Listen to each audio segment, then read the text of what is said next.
नमस्कार, देशयुक्तीमध्ये मी साक्षी आपलं स्वागत करते। बघूया प्रदेशच्या टॉप 10 बातम्या। गोल टोप्या घातलेल्या आणि दाढी असलेल्या लोकांनी मला मतदान केले नाही, मला हिंदूंनी मतदान केले आहे। त्यानंतर मी आमदार झालो। यामुळे मी हिंदूंची बाजू घेतली नाही तर मी उर्दू लोकांची बाजू घेईन का? हिंदू म्हणून एकत्र येणे काळाची गरज आहे। मुंबईचा DNA हिंदूचा आहे। मुंबई महानगरपालिकेत फक्त भगवे बसणार आहे, असे मत्स्य व्यवसाय व बंदरे विकास मंत्री भाजप नेते नितेश राणे यांनी म्हटले आहे। सध्या महाराष्ट्र राज्याचे पावसाळी अधिवेशन सुरू आहे। या पावसाळी अधिवेशनादरम्यान भाजप आमदार गोपीचंद पडळकर यांनी दुधात कशा प्रकारे भेसळ केली जाते याचे प्रात्यक्षिक दाखवले आहे। शेतकरी दुधात भेसळ करत नाही, सरकारने दुधात भेसळ करणाऱ्यांना कडक शिक्षा करावी, अशी मागणी गोपीचंद पडळकर यांनी सदाभाऊ खोत यांनी केली आहे। उपमुख्यमंत्री एकनाथ शिंदे दिल्लीत गृहमंत्री अमित शहा यांच्या भेटीसाठी पोहोचले होते। यावरून शिवसेना नेते आणि खासदार संजय राऊत यांनी पत्रकार परिषदेत त्यांच्यावर टीका केली। अमित शहा, नरेंद्र मोदी हे त्यांचे नेते सध्या दिल्लीत आहेत। यांनीच शिंदेचा गट निर्माण केलाय, त्यांचे आदेश शिंदेंना पाळावे लागते।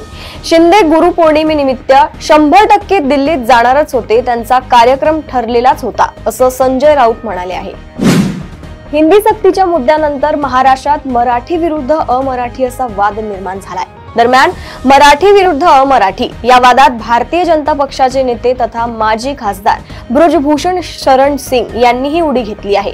ब्रजभूषण शरण सिंग यांनी राज ठाकरे यांना थेट आव्हान देत इशारा दिलाय। उत्तर भारतीय तरुणांमध्ये मोठ्या प्रमाणात रोष आहे, त्यांच्यापैकी कोणी आव्हान दिलं तर राज ठाकरेंना ते झेपणार नाही, अशा शब्दात ब्रजभूषण शरण सिंग यांनी टीका केली आहे। बीडमधील माजलगाव नगरपालिकेचे मुख्याधिकारी चंद्रकांत चव्हाण लाच घेताना रंगेहात पकडले गेले। एसीबीने ही कारवाई केली आहे। चव्हाण यांनी एका कंत्राटदाराकडून 12 लाख रुपयांची लाच मागितली होती, त्यातील 6 लाख रुपये घेताना त्यांना अटक झाली। माजलगावमध्ये नगरोत्थान योजनेची कामे सुरू आहे। शक्तीपीठ महामार्गाच्या प्रस्तावित आखणीत बदल करण्यासंदर्भात मुख्यमंत्री आणि उपमुख्यमंत्र्यांकडून सकारात्मक प्रतिसाद मिळाल्याची माहिती माजी शालेय शिक्षण मंत्री तथा आमदार दीपक केसरकर यांनी दिली आहे। या महत्त्वपूर्ण बदलामुळे पर्यावरणाची काळजी घेतली जाणार असून प्रकल्पाचा खर्चही कमी होणार आहे।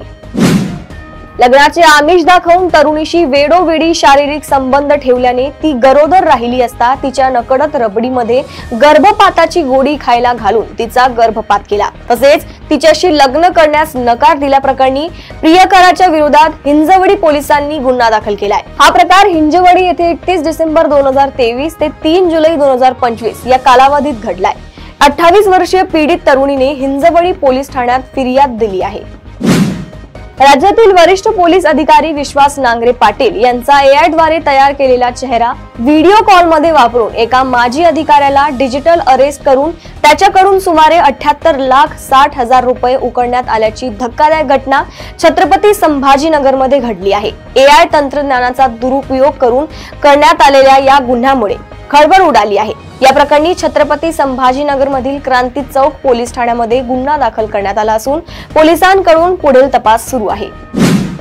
राष्ट्रवादी काँग्रेस शरद पवार पक्षाच्या वतीने सरकारच्या विरोधात स्वारगेट पोलीस ठाण्यात तक्रार दाखल करण्यात आली। राज्यात अनेक गंभीर गुन्हे घडत आहेत, मात्र सरकार त्याची दखलच घ्यायला तयार नाही, असे तक्रारीत म्हटले आहे। खासदार सुप्रिया सुळे यांनी पोलीस निरीक्षकांची भेट घेत त्यांना पक्ष कार्यकर्त्यांच्या भावना वरिष्ठांपर्यंत पोहोचाव्यात असे सांगितले।